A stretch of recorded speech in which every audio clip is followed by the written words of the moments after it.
Ethan Carter stood outside an abandoned auto repair shop on the edge of town.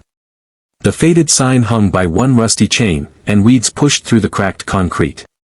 People drove past without even looking. To everyone else, it was junk. To Ethan, it was hope. After losing his wife 3 years earlier, Ethan had been raising his 8-year-old daughter Lily alone. Every dollar mattered. He worked 2 jobs, repaired cars in a rented garage at night, and dreamed of owning a shop where customers were treated honestly. When the old building came up for sale, he spent every cent he had. The next morning, luxury auto company CEO Victoria Hayes arrived with reporters. Her corporation had planned to buy the property but changed its mind after deciding it was worthless. She looked at Ethan, smiled sarcastically, and said loudly, "Congratulations. You just bought a place for failures." The reporters laughed. "So that's your future?" she asked. Ethan calmly replied, "No. It's my beginning." The cameras caught every word. Within hours, the video spread across social media. Most people sided with the CEO. They called Ethan foolish. Some even predicted he'd close within 6 months. But Ethan never answered a single insult. Instead, he picked up a broom. For the next several weeks, he rebuilt everything himself. He repaired broken lifts. Painted every wall. Installed used equipment he restored with his own hands. His daughter Lily helped every evening after school, handing him tools and writing thank you cards for their first customers. The shop finally opened. There were only 3 customers that first day. But every vehicle left running perfectly. One customer told another. Then another. Within months, Ethan became known for something rare. Honesty. If a repair wasn't needed, he refused to charge. If a family couldn't afford a bill, he offered payment plans. Sometimes he fixed cars completely free for struggling parents. Meanwhile, Victoria's luxury repair chain charged premium prices. Hello friends, welcome to my channel. Enjoy the video. Customers waited weeks. Complaints grew daily. But Victoria ignored every warning. She believed expensive buildings mattered more than trust. One rainy afternoon, a luxury SUV broke down outside Ethan's shop. The driver was shocked. It belonged to one of Victoria's biggest corporate clients. They had already visited one of her dealerships 3 times. Nobody solved the problem. Ethan diagnosed it in 12 minutes.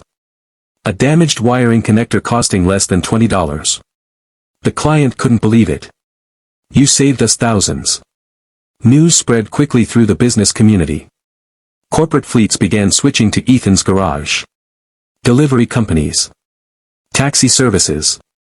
Construction firms. Everyone wanted mechanics they could trust.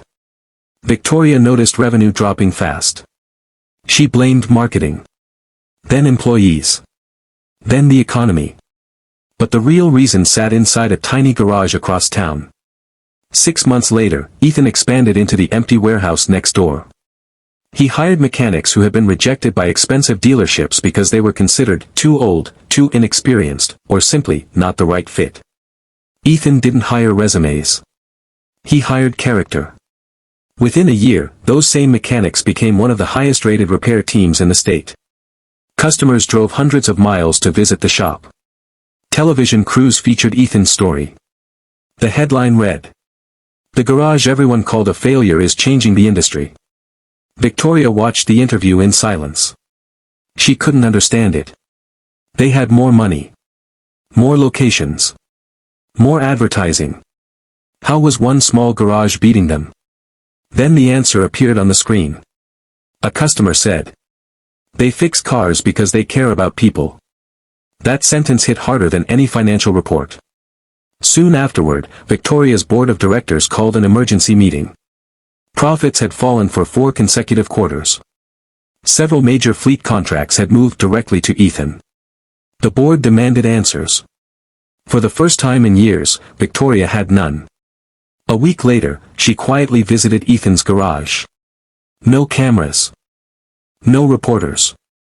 She stood in line like every other customer. She watched mechanics smiling while helping elderly drivers. She watched Lily giving coffee to customers waiting in the lobby.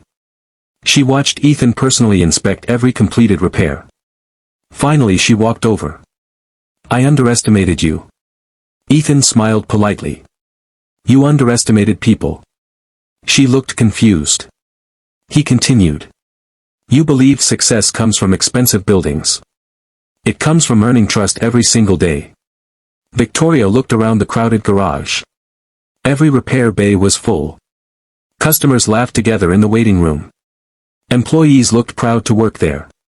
She had built a company. Ethan had built a family. Months later, Victoria completely changed her business model. Lower prices. Better customer service. Honest inspections. Employee training. She even admitted publicly that Ethan had inspired the transformation. When reporters asked Ethan how it felt to defeat one of the biggest CEOs in the industry, he smiled. "I never wanted to destroy her business. I just wanted to prove that kindness, honesty, and hard work will always outlast arrogance." Years later, the garage once mocked as a place for failures became the highest-rated independent repair company in the country. The old broken sign was never replaced. Ethan kept it hanging above the entrance as a reminder. Not of failure, but of the day someone else's insult became the foundation of his greatest success.